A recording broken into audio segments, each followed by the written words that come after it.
All right, we're continuing our book on animal magnetism by William Lang and Reverend Chauncey Townshend from 1844. I'll just be reading the one chapter tonight because it's a long one. It covers a lot of ground. It should take us around an hour. So, here we go. Chapter 4. Plagiarist, liar, impostor, heretic were among the expressions of malignant hatred lavished upon Galileo in 1609, as we learn from the record of the life of that eminent philosopher. The professor of philosophy at Padua refused to look through Galileo's telescope to see whether the satellites of Jupiter really existed, and he demonstrated to his own satisfaction that the facts could not be facts. In writing to Kepler regarding this, Galileo says, "Oh, my dear Kepler, how I wish that we could have one hearty laugh together. Here at Padua is the principal professor of philosophy, whom I have repeatedly and urgently requested to look at the moons and planets through my glass, which he pertinaciously refuses to do. Why are you not here? What shouts of laughter we should have at this glorious folly, and to hear the philosophers of Pisa laboring before the Grand Duke with logical arguments, as if with magical incantations to draw the new planets out of the sky. The immediate reward which the illustrious Harvey received upon promulgating the doctrine of the circulation of the blood was general ridicule and abuse, and a great diminution of his practice, and we are told by Hume that no physician in Europe who at the time had reached 40 years of age, ever to the end of his life, adopted the doctrine of the circulation of the blood. Sydenham, another eminent physician, whose improvements form an era in the history of medicine, was by many of his contemporaries called a quack and a murderer. The author of Fallacies of the Faculty writes as follows: "When a limb is amputated, the surgeons, to prevent their patient bleeding to death, as you all well know, tie the arteries. In the time of Francis I, they followed another fashion. Then, and formerly, they were in the habit of staunching the blood by the application of boiling pitch to the surface of the stump. Ambrose Paré, principal surgeon to that king, introduced the ligature as a substitute. He first tied the arteries. Mark the reward of Ambrose Paré. He was hooted and howled down by the faculty of physic, who ridiculed the idea of hanging human life upon a thread when boiling pitch had stood the test of centuries. In vain he pleaded the agony of the old application. In vain he showed the success of the ligature.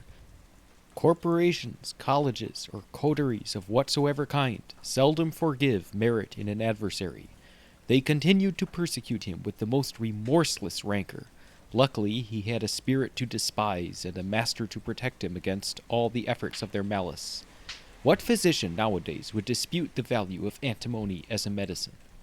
Yet, when first introduced, its employment was voted a crime. But was there no reason? Yes, it was introduced by Paracelsus. Paracelsus, the arch-enemy of the established practice. At the instigation of the college, the French Parliament accordingly passed an act making it penal to prescribe it. To the Jesuits of Peru, Protestant England owes the invaluable bark. How did Protestant England first receive this gift from the Jesuits? Being a popish remedy, they at once rejected the drug as the invention of the father of all papists, the devil. In 1693, Dr. Groenvelt discovered the curative power of cantharides in dropsy. What an excellent thing for Dr. Groenvelt! Excellent indeed, for no sooner did his cures begin to make a noise than he was at once committed to Newgate by warrant of the President of the College of Physicians for prescribing cantharides internally. Blush, most sapient College of Physicians. Your actual president, Sir Henry Halford, is a humble imitator of the ruined Groenvelt." Lady Mary Wortley Montagu, while abroad with her husband in Turkey, had become acquainted with the practice of inoculation for smallpox, and on returning to England in 1718, she attempted to introduce it into this country. With indomitable courage, she tried the experiment upon her own children, and was in consequence represented as an unnatural mother who cared nothing for her offspring. Lord Warncliffe, in his Life of Lady Mary, tells us that the faculty all rose in arms to a man, foretelling failure, and the most disastrous consequences. The clergy descanted from their pulpits on the impiety of thus seeking to take events out of the hands of Providence, and the common people were taught to hoot at her. We now read in grave medical biography that the discovery was instantly hailed, and the method adopted by the principal members of that profession. Very likely they left this recorded, for whenever an invention or a project, and the same may be said of persons, has made its way so well by itself as to establish a certain reputation, most people are sure to find out that they always patronized it from the beginning, and a happy gift of forgetfulness enables many to believe their own assertion. But what said Lady Mary of the actual fact and actual time? Why, that the 4 great physicians deputed by government to watch the progress of her daughter's inoculation betrayed not only such incredulity as to its success, but such an unwillingness to have it succeed, such an evident spirit of rancor and malignity, that she never cared to leave the child alone with them, lest it should in some secret way suffer from their interference. At a later period, when Jenner was endeavoring to introduce the process of vaccination, he was assailed with the utmost ridicule by the members of the learned profession of medicine. Certain members of the clerical body discovered vaccination to be anti-Christ, and the pulpit was the vehicle for fulminations against it, in the same manner as at a previous period against the inoculation of smallpox. Dr. Chalmers, in speaking of the first reception of the Newtonian philosophy, says, "Authority scowled upon it, and taste was disgusted by it, and fashion was ashamed of it.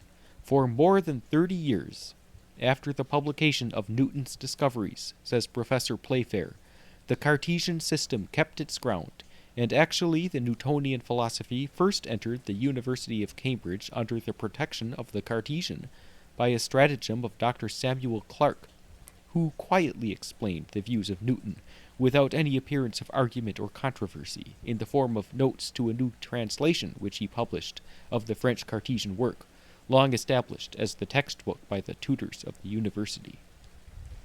When the proposal was made for the introduction of gas light, Sir Walter Scott ridiculed the idea, and in a letter to a friend, sneered at the folly of those who were actually talking of sending light through the streets in pipes.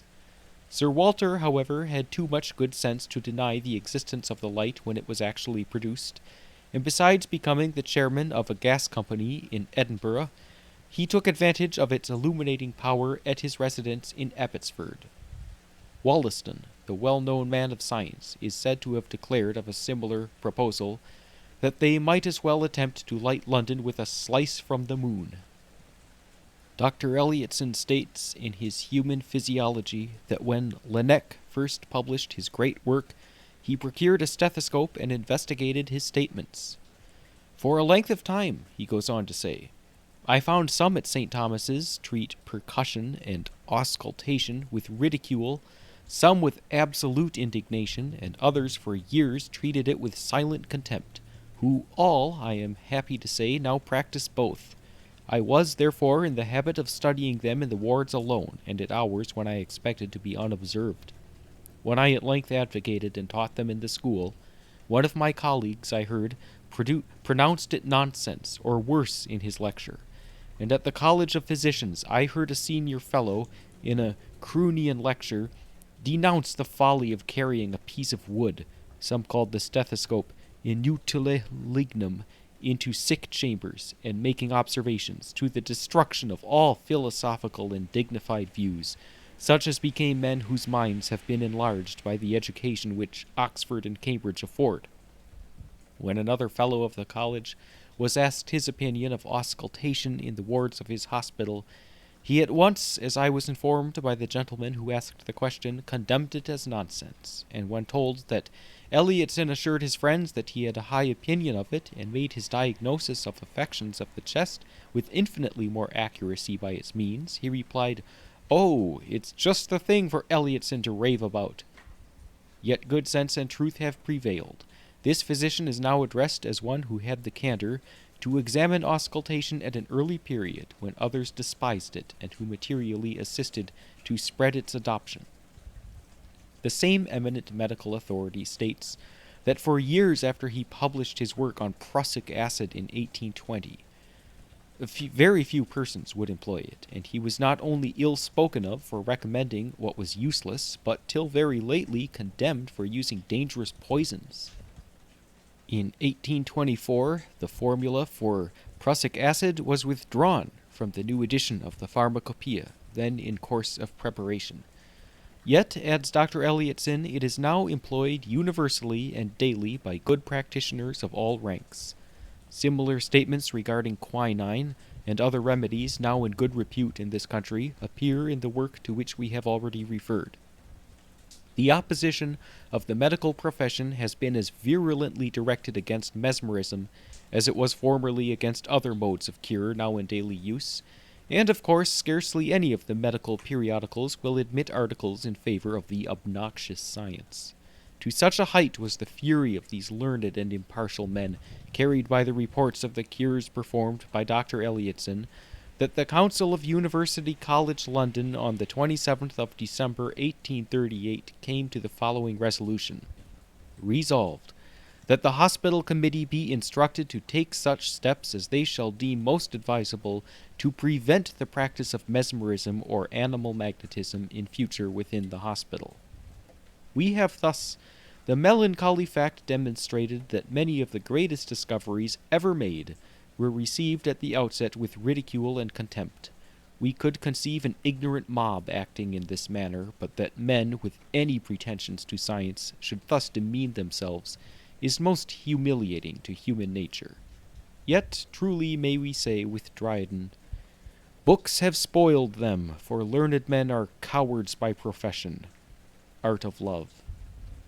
Mesmerism has scarcely been worse treated than other sciences, and having its foundation in truth, will as certainly one day be taken under the protection of the medical profession in Great Britain as the Newtonian philosophy was, after 30 years, admitted into the University of Cambridge. We have heard various theories started by way of accounting for this unwillingness on the part of medical men even to inquire into the subject of mesmerism. In an appeal addressed to them in 1838 by Mr. Colquhoun, his ideas are thus given. "It appears," says Mr. Colquhoun, "that there are some persons, even of note, members of learned incorporations, fellows of royal and other privileged societies, professors in ancient universities, etc., to whom, at a certain period of life, the prospect of an accession of real knowledge, instead of being agreeable and satisfactory, is on the contrary rather unpleasant, painful, and humiliating. Every man who then ventures to present them with novel facts or ideas, or in any way attempts to rectify or extend their notions of things, is regarded by them as an invader, a robber, an enemy to what they have been accustomed to conceive to be their vested rights in literature and science." Goethe, the celebrated German poet, is reported to have said, upon some particular occasion, that when from time to time a man arises who is fortunate enough to discover one of the great secrets of nature, 10 others immediately start up, who industriously and strenuously endeavor to conceal it again from view. It is so, was, and probably ever shall be. The conflict between light and darkness appears to be interminable. The race of the obscurantists in politics, in science, and in literature promises to survive to the end of time. To use the language of a favorite old author, they are exceedingly angry with everyone that hath outgrown his cherrystones and rattles, speak evil at a venture of things they know not, and like mastiffs are fiercer for being kept in the dark. One medical practitioner of the class so well described by Mr. Colquhoun has been heard to declare that it was sinful to inquire into mesmerism, and therefore he would have nothing to do with it. Another has stated that he preferred the authority of the eminent men who had written against it even to the evidence of his own senses, and there was consequently no occasion for him to witness any experiments in mesmerism. While a third says that he cannot see how medical men should be more called upon than other people to look into the matter, and therefore he will do nothing. Articles from encyclopedias and antiquated medical reviews have been diligently raked up and put in circulation for the purpose of disproving mesmerism. The facts to be seen on every side were studiously neglected, and authority was appealed to in order to prove that they could not be facts. The doctors refused to look through Galileo's telescope, and because certain things were written in their books, they declined to examine the great book of nature for themselves. The old practitioners are resolutely opposed to innovation, and the more youthful, afraid of the frowns of their seniors, follow servilely in their footsteps. It has been widely stated that Dr. Elliotson lost a large portion of his practice in consequence of his adoption of mesmerism, and so medical men shut their eyes lest a similar fate should be theirs. Let them take care, however, that they do not keep them shut too long. Although the doctors may be in the enjoyment of an anti-mesmeric nap, the rest of mankind are tolerably wide awake, and if matters proceed for a short time at the present rate, they will soon be the only individuals who, as a class, refuse to recognize the truths which mesmerism unfolds. In a non-medical work, many details cannot be expected of the vast variety of cases in which mesmerism may be beneficially applied, and intelligent physicians and surgeons who may be desirous of following up the subject will of course examine the original authorities for themselves. A slight retrospect, therefore, of what has been accomplished is all that seems necessary here. The case of the lady whose breast was amputated for cancer while in the mesmeric sleep by M. Jules Cloquet is recorded in the report of the Second French Commission and has been frequently republished in this country.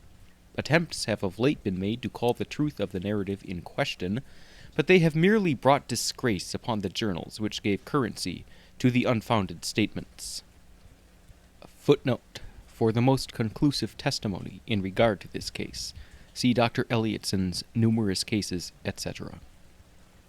An analogous case, reported by the doctors Hamar and Ude, was noticed about the year 1837 in the Journal du Médecine et du Chirurgie. On the 22nd of November, 1842, the Royal Medical and Chirurgical Society of London were presented with an account of a case of successful amputation of the thigh during the mesmeric state without the knowledge of the patient in the District Hospital of Wellow, Nottinghamshire. The mesmerizer was W. Topham, Esquire, barrister of the Middle Temple. The operator, W. Squire Ward, Esquire, surgeon of Wellow Hall. The patient was a laborer 6 feet high and 42 years of age, named James Womble. The details appeared in many of the journals at the time, and it is therefore unnecessary to repeat them. Those who are desirous of further information may consult a pamphlet by Dr. Elliotson, entitled Numerous Cases of Surgical Operations Without Pain in the Mesmeric State. The comments of Dr. Elliotson upon the discussion which took place after the reading of the paper, and upon the resolution of the Society at a subsequent meeting, not to leave a trace in their records that this fact had been presented to them, are no doubt severe, but seem amply justified by the conduct of the members. Mr. Gardiner of Portsmouth, in a communication to the Hampshire Telegraph, dated the 9th of December, 1841, gives the case of a young lady who had a couple of teeth extracted while in the mesmeric sleep. He says, Mr. Martin, a dentist of the town, seized the tooth, a molar or jaw tooth, with the forceps, purposely prolonged the wrench as agreed upon by Dr. Engledew prior to his visit in order to test thoroughly the insensibility of the patient, and drew forth the tooth, not a pang or symptom of suffering. In a short time I restored the patient to her natural state in the usual manner. Upon being told that the tooth had been extracted, she exclaimed, "Did I feel it?" A singular greeting to a dentist's ears. Mr. Martin then proceeded to examine her mouth, and suggested the removal of another tooth. The patient laughingly consented, and sat again. In 1 minute and a half I again entranced her, and she became, of course, insensible as before. The tooth, being in an advanced stage of decay, was crushed under the instrument, and the remnants were, with much trouble, extracted. During the whole of this trying operation, not a groan or complaint escaped the patient. Mr. Prideaux, a surgeon of Southampton, in a letter addressed to Mr. Elliotson, describes the case of a patient who had a great number of decayed teeth and stumps from which she suffered severely, but who still could not summon resolution to undergo their extraction. While in the mesmeric sleep, and at various sittings, Mr. Prideaux extracted in all from the mouth of this patient 11 teeth and 11 stumps, the last being removed preparatory to her being supplied with a set of artificial teeth. During the sitting at which 2 of the most troublesome were extracted, Mr. Prideaux says, "The patient sat with the hands quietly folded in the lap. The countenance was placid and serene, and the whole attitude that of repose." The other sittings were attended with equally satisfactory results. Mr. Prideaux mentions several other cases, and he states, regarding one of these, "A 5th patient, on whom I have operated during the mesmeric state, is a young lady who required to have several of her molars separated with a file on account of the commencement of decay, and one stopped. I found her a most troublesome and restless patient in her natural state, shrinking when the cavity of her tooth was touched, and complaining greatly of the unpleasantness of the sensation of filing. I succeeded in entrancing her at the first trial in about 5 minutes, and in this state she allowed me to operate for 2 hours with the most passive indifference, assuring me she felt nothing, except a slight sensation of heat when the file was used rapidly and continuously for some time together." Mr. Carstairs, of Sheffield, besides extracting teeth in the case of a lad about 12 years of age, opened a large abscess behind the ear, inserted a dossal of lint, and dressed the wound without the patient being sensible of pain. With like success, he has cut a large wart from the back of a female's hand, and in another case inserted a seton without the slightest pain. Dr. Engledew, of Southsea, gives the following case in a letter to Dr. Elliotson, dated December 1st, 1842. Miss K, Itatis 17, had suffered for 2 years from a variety of symptoms, the result of spinal irritation. The right knee was slightly contracted from the commencement of her illness, but for 12 months preceding the operation, the contraction was so complete that it was quite impossible to separate the heel from the back part of the thigh. For nearly 3 months she was regularly mesmerized by Mr. Gardiner. All the symptoms were very much relieved, and some altogether removed, by this treatment. The knee joint, however, continued firmly contracted. I shall not now enter into a description of the reasons which prompted me to perform the operation of division of the tendons at the back of the knee joint. My only object is to report that the operation was performed during the mesmeric trance, and without any manifestation of feeling. Some hours after the operation, the patient was demesmerized. There was no expression of astonishment, and no remark made till some spots of blood on the sheet of the bed attracted her attention. The proceedings were then explained to her, and the effect can be more easily imagined than described. Dr. Charlton, Assistant Surgeon, Royal Marines, in a statement dated Melville Hospital, Chatham, June 9, 1842, wherein he says that he had previously disbelieved mesmerism, gives the case of Mrs. Gregory, nurserywoman to Mrs. Valiant, the lady of Captain Valiant, 40th Regiment. The patient, Dr. Charlton states, who had been for a long time suffering from decayed teeth which caused much constitutional irritation, applied to me early in May, complaining of headache and pain in the upper jaw of the most excruciating kind. On examination, the gums were found ulcerated, the alveolar processes carious on the right side, and presenting numerous spicula of bone projecting through the gums, which were exquisitely painful on the slightest pressure with the finger. Filing off the spicula of bone was advised and consented to. The performance of the operation, having been proposed while she was under the influence of mesmeric sleep, was undertaken on the 25th day of May in the presence of Sir Thomas Wilshire and Captain Valiant of this garrison. Sleep was speedily induced by Sir Thomas, and she was pronounced in a fit state to bear the operation in half an hour. An incision was made on either side of the alveolar processes, extending from the incisor to the molar teeth, dividing the gums, which were turned back so as to expose the diseased bone. The spicula, being considered the principal source of annoyance, were filed off smooth with the jaw, the gums approximated, and creosote applied to the carious points. The filing occupied fully 5 minutes. The patient, however, to my great astonishment, evinced not the slightest feeling from this operation, and continued undisturbed in the enjoyment of profound sleep for 1 hour, at the expiration of which time she was awakened by Sir Thomas, appearing as if roused from a dream. Some minutes elapsed before perfect consciousness became restored, when she expressed herself incredulous that any operation had been performed on her jaw, being quite free from all pain. Dr. Elliotson himself, in the course of the work already mentioned, which we would recommend to the medical profession as giving particulars that cannot be entered into here, mentions the case of a patient whom he found laboring under a very severe form of St. Vitus's dance of 9 years' duration. Dr. Marshall Hall prescribed mustard cataplasms to the spine, cupping on the back of the neck every 5th day, and mercury to such an extent that not one sound tooth is left in the patient's head. He treated the case for 3 months, and wished to continue his plan for a 12-month. The friends, however, interfered, and Sir Benjamin Brodie was consulted, who condemned the treatment in the most unqualified manner, declined to prescribe medicines or to see the patient again, and stated that nothing more could be done than to endeavor by every means to strengthen the debilitated frame. Dr. Hall, however, wrote a letter, still in the possession of the family, maintaining his opinion, and treating Sir Benjamin Brodie's opinion most contemptuously. On being consulted, Dr. Elliotson advised that as mesmerism had been begun, it should be continued rather than the case be abandoned, though I entreated them not to be disappointed if no good resulted.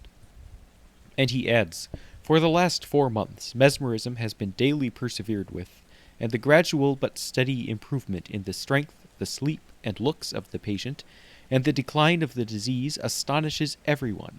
Now that Dr. Hall has learned the improvement by mesmerism, he says that he, all along, while cupping every 5 days, and giving mercury freely, and proposing to do all this for 12 months, suspected, and is now, mesmerism having done great good, perfectly certain that the case was feigned. I should like to observe his countenance when he says so. In the Zoist for July 1843, Dr. Elliotson gives reports of cures of the same complaint in the practice of Dr. Simpson of York, Mr. Prideaux of Southampton, and also in his own. The case of Master Linnell of Northampton, 9 years of age, had baffled a great number of medical men when at length application was made to Dr. Elliotson. On January 4th, 1843, says the doctor, he was brought in a coach to me and obliged to be brought into the house. Supported by his mother, he walked with great difficulty from my dining room into my library. His debility was such that he could not stand a moment unsupported. His head hung on one side, his tongue out of his mouth, which constantly slobbered, his look was quite fatuous, he could not articulate, making only inarticulate noises and with extreme difficulty. Even yes and no were said in the strangest manner, so as hardly to be understood. He often fell into a passion at not being able to articulate. He ground his teeth and sighed greatly, continually blew bubbles of saliva from his mouth, and moved his tongue. The movements of the disease had lessened, so as not to be in proportion to his extreme muscular debility. He could use neither hand for any purpose, and scarcely ever raised the right. He was low-spirited and fretful, and often cried almost without a cause. His tongue was clean and moist, his appetite good, and his bowels in the most healthy condition. His pulse was 74. He cried sadly at being brought to me, thinking that I should give him loads of physic to swallow, and blister him as others had done. I mesmerized him by vertical passes before his face for half an hour. He sat well supported in an easy chair, his head on his breast, but he sat so quietly in comparison with his usual state that his mother noticed it. He was mesmerized daily for the same time in the same way. Dr. Elliotson proceeds to narrate the progress of the cure until the 15th of February, when the patient was mesmerized for the last time, and thus concludes, "Nothing, could be more decisive of the power of mesmerism than this case. The disease was getting worse and worse at the time I began. An effect was visible in a few days. The benefits steadily increased, and from being a slobbering, idiot-looking child, his head hanging on one side, unable to speak or stand unsupported, in 3 weeks he could stand easily and walk 5 miles. Not a particle of medicine was given after the first day. The true gratitude of the boy and his mother was delightful, but my medical reward was that the surgeon who attended him, and whose very name I had never before heard of, gave way to such bad feeling as publicly to attack me, by reiterating a silly and ignorant string of sentences from a very dull and feeble medical periodical called the Provincial Journal, but took care to omit all mention of the case which led to his hostility. The cases of Dr. Simpson and Mr. Prideaux, upon which we cannot enter, were of an equally satisfactory description. In cases of insanity, mesmerism has been frequently applied with highly successful results. The following is from Dr. Elliotson's Human Physiology. I witnessed a remarkable cure of violent periodical insanity by mesmerism. A young man had every evening, for 2 or 3 weeks, been attacked with the most violent insanity, which lasted many hours. Several straps were required across his bed, and in addition to these, 3 persons to restrain him. His howlings always alarmed the neighborhood. After a time he had a stage of whistling, and a uniform series of changes was always gone through before the sleep came on, which the fit always ended. Strong doses of strong medicines, and various means had completely failed. I was called in and saw him during his paroxysm. I mesmerized him for 3/4 of an hour in vain, and he made many attempts to bite me. I requested Mr. Chandler, of Rotherhithe, to mesmerize him the following, and every night the fit began. This gentleman was so obliging as to accede to my request, and perfectly cured his patient, who at first laughed at such a mode of treatment, and declared that he had experienced nothing, though on the first night that Mr. Chandler mesmerized him the fit was entirely prevented. And in a few nights the mesmeric process presently brought on sleep, from which he quickly awoke into the fit, and the fit became shorter and shorter, and milder. By mesmerizing him still, after the commencement of the fit, sleep again came on, from which he was awakened by transverse passes into his healthy state. By inducing the mesmeric sleep, the fit could be brought on at pleasure in the day, and as it was more inconvenient in the evening, Mr. Chandler always brought it on early in the afternoon. And by mesmerizing him always in the fit, this was put an end to sooner and sooner, till at length it was arrested instantly, and then ceased to return. The cure was effected in a very short time. At the end of a year, through a fall, the disease returned, but was cured by mesmerism very quickly. The details of this case, and of several others, in which mesmerism was beneficially applied in the cure of insanity, were at an after period transmitted by Dr. Elliotson to the Zoist, where they may be consulted by those who feel desirous of pursuing the inquiry farther. The work of Mr. Braid, entitled Neuropnology, contains accounts of a great number of highly interesting cases. The phenomena induced by his mode of producing sleep and that of the mesmerizers, Mr. Braid for a considerable time conceived to be identical, and he still believes the condition of the nervous system induced by both modes to be at least analogous. But he has latterly been led to think that the agencies are distinct, because the mesmerizers assert that they can produce certain effects which he has never been able to accomplish by his mode. Perhaps, therefore, medical gentlemen who had formed a determined resolution to have nothing to do with mesmerism may be tempted to bestow a few minutes' consideration upon the merits of neuropnology. They will meet in Mr. Braid's volume with none of the ugly words which used to form such stumbling blocks in their path. The name of mesmerism is rejected, but then they have hypnotism, which means nervous sleep, and instead of mesmerized they have got hypnotized, meaning one who has been put into the state of nervous sleep. These changes will, we hope, please our medical friends and induce them to turn a favorable eye to the cases which Mr. Braid has laid before them. Hypnotism has been applied by Mr. Braid to numerous diseases, and seemingly with great success. He has tested its efficacy in cases where the senses of hearing, sight, and smell were affected. In tic douloureux, spine complaints, paralysis, rheumatism, both chronic and acute, nervous headache, epilepsy, and several other diseases, he has also found it highly beneficial.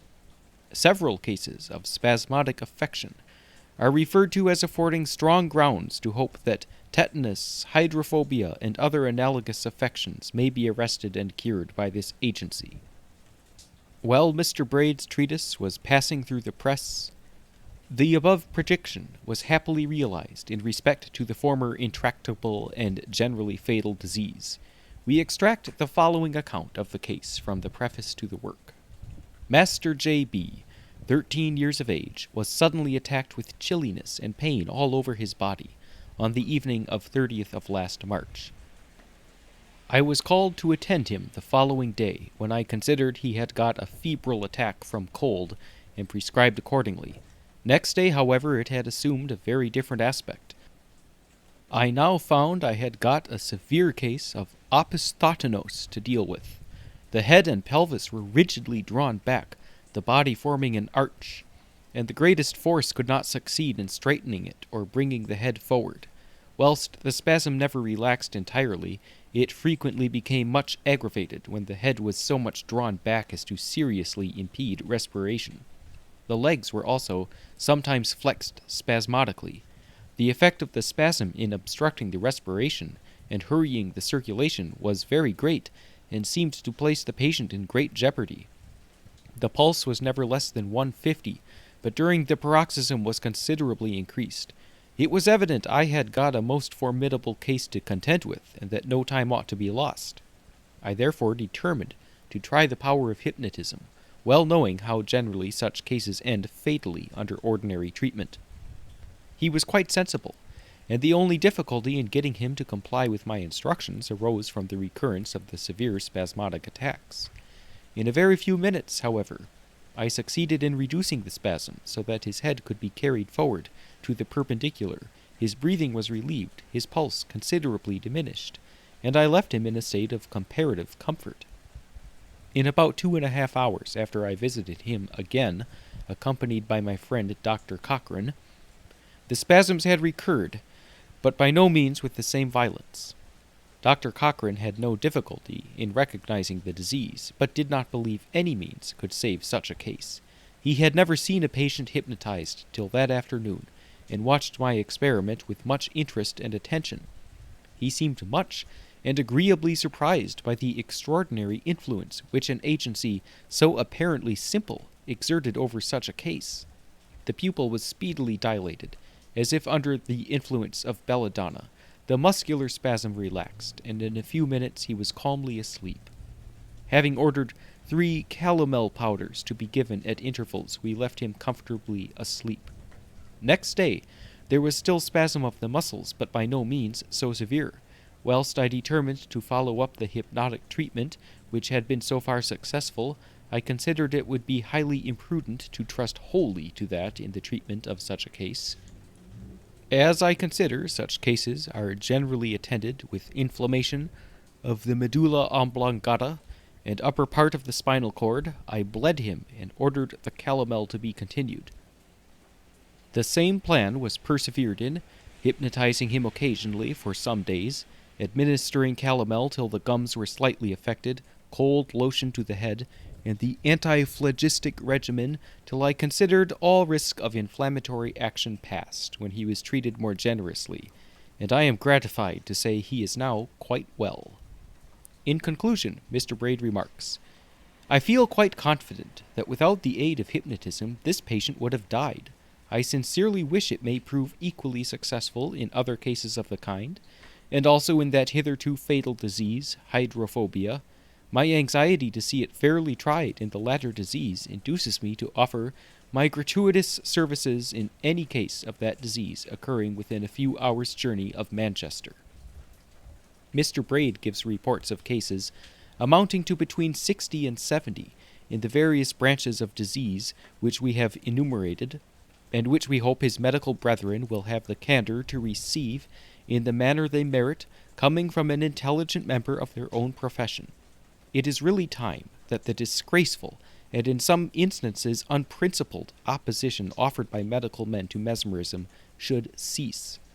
It was but the other day that a medical practitioner in Glasgow stated not only that the Okies, the well-known patients of Dr. Elliotson, were impostors, but that the doctor had publicly confessed it to be so at a medical society in London.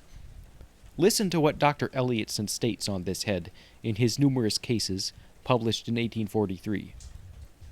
The cases of both sisters were genuine throughout, similar but very differently modified, and it was ignorance only which led anyone to doubt them, and it was heartless cruelty to slander two perfectly virtuous and afflicted female children, who had been carefully brought up, and had lived only with their parents, and afterwards in a respectable family, till they were seized with epilepsy. The display of disreputable unacquaintance with this kind of case, and the composition of vulgar tirades by so many professional men pretending to medical knowledge, was precisely the conduct which we witness in the streets when a deranged or imbecile person is pursued and hooted by boys and rabble, as though he were master of his own condition and conduct, and not the subject of an affliction profoundly interesting to the philosopher and to the man who can feel for others. Everything, stated or ever printed to their disadvantage, was an absolute falsehood. I repeat these words emphatically, an absolute falsehood. He adds a little further on, to accuse patients of imposition is very easy, but it is a very vulgar as well as cruel habit, founded on ignorance, presumption, and heartlessness. We should never prefer such an accusation on light grounds, and to be assured of the grounds we should be well acquainted with the subject. He who is ignorant of a subject is surely not justified in giving an opinion. And yet medical men and others, because they are ignorant of the phenomena of the more wonderful and uncommon diseases of the nervous system and of mesmerism, preposterously pronounce the subjects of them impostors, and those who know the truth to be fools or rogues in league with the devil. It was the same cause which made the people pronounce Democritus mad, when he looked for the source of insanity in the brain, to pronounce Roger Bacon a sorcerer who knew physical facts of which they were ignorant, to ascribe epilepsy, St. Vitus's dance, and numerous other diseases to demoniacal possession, to ascribe the phenomena of electrical and galvanic apparatus to be the agency of spirits, as the savage supposed there must be a spirit inside the watch. An able literary and political journal, The Examiner, in remarking upon the conduct of the medical profession on this question, says, "If, as we apprehend to be the case, the existence of certain phenomena, undoubtedly of great interest and probably of great importance in a physiological view, is pretty generally admitted to be the result of recent experiments, it is high time to cease calling names and begin rational discussion. The treatment to which Dr. Elliotson has been exposed from the time these questions were started, the members of a liberal calling should surely have reserved for the interested quack or the vain pretender. There had been as little of either in the career of this distinguished physician as in that of the foremost member of the profession he had so long assisted and adorned. Policy and worldly considerations apart, no man had better claims to be respectfully listened to. His admitted learning, his foregone recognized discoveries in medicine, his unimpeached veracity and high character, as they qualified him for that course which only the few are at any time fit to take, should have saved him from those vulgar imputations which the many are at all times prone to indulge. It is surely time that the word of an intelligent physician or surgeon, of a man whom the world would believe without hesitation on any ordinary topic, should be at once received when he unfolds truth of grave import to society. It is surely time to abandon implicit confidence in certain dogmas to be found in books, and to walk abroad and behold the visible and living world. Nothing, says Sir Humphrey Davy, has so much checked the progress of philosophy as the confidence of teachers in delivering dogmas as truths which it would be presumptuous to question.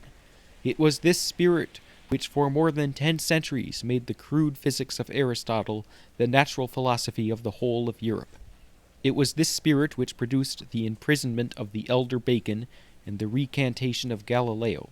It is this spirit, notwithstanding the example of the second Bacon, assisted by his reproof, his genius, and his influence, which has even in later times attached men to imaginary systems, to mere abstracted combinations of words, rather than to the visible and living world, and which has often induced them to delight more in brilliant dreams than in beautiful and grand realities. What says the eminent philosopher Douglas Stewart of those phenomena from which the bulk of medical men turn aside in disdain? Among all the phenomena, however, says Douglas Stewart, to which the subject of imitation has led our attention, none are perhaps so wonderful as those which have been recently brought to light, in consequence of the philosophical inquiries occasioned by the medical pretensions of Mesmer and his associates. That these pretensions involved much of ignorance or of imposture or of both in their authors has, I think, been fully demonstrated in the very able report of the French academician.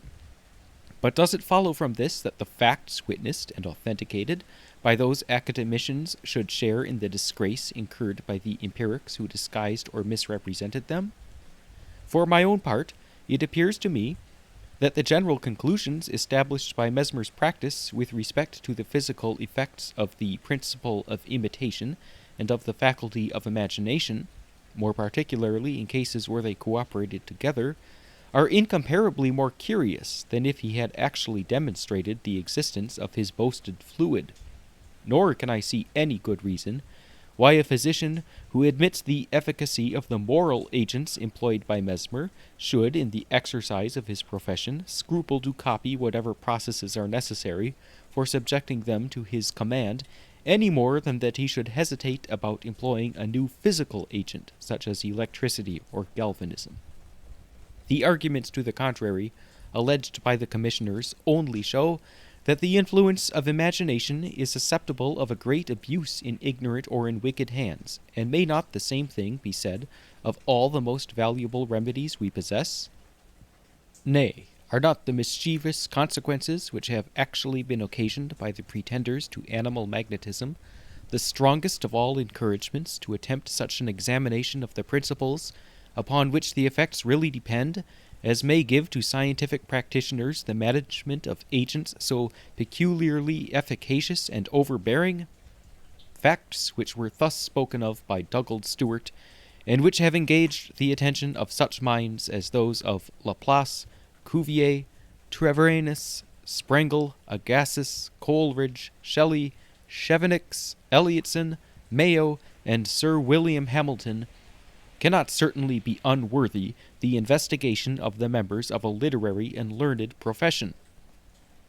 In the words of Hufland, the celebrated German physician, when writing upon this subject, "We stand before the dawning of a new day for science and humanity, a new discovery surpassing any that has been hitherto made, which promises to afford us a key to some of the most recondite secrets of nature, and thus to open up to our view a new world." Okay, that's the end of the chapter. Now we're cooking. The medical profession needs to shape up. We've seen plenty of evidence for mesmerism in action, and in the upcoming chapter, looking ahead a little bit, we're going to learn a few things about how to perform mesmerism and what that looks like. So, that's coming up. Tune in next time.